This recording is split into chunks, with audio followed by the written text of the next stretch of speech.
Chapter 29. Magistrate and Subject. 1. O thou, the favourite of heaven, whom the sons of men, thy equals, have agreed to raise to sovereign power and set as a ruler over themselves.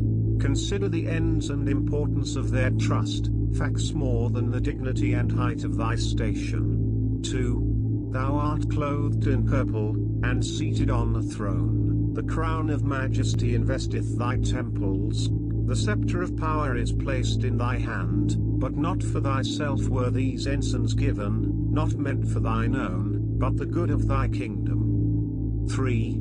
The glory of a king is the welfare of his people.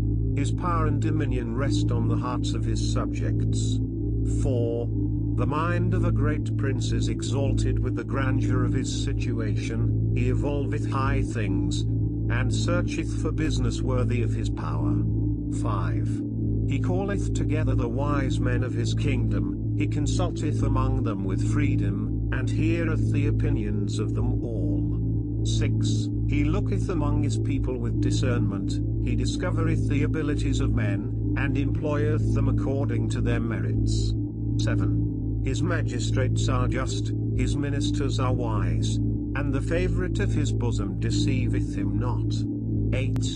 He smileth on the arts, and they flourish, the sciences improve beneath the culture of his hand. 9. With the learned and ingenious he delighteth himself, he kindleth in their breasts emulation, and the glory of his kingdom is exalted by their labours.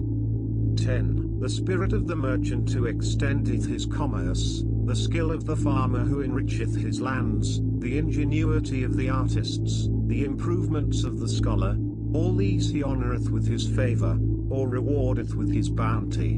11. He planteth new colonies, he buildeth strong ships, he openeth rivers for convenience, he formeth harbours for safety, his people abound in riches, and the strength of his kingdom increaseth. 12. He frameth his statutes with equity and wisdom, his subjects enjoy the fruits of their labour in security, and their happiness consists of the observance of the law. 13. He foundeth his judgments on the principle of mercy, but in the punishment of offenders, he is strict and impartial.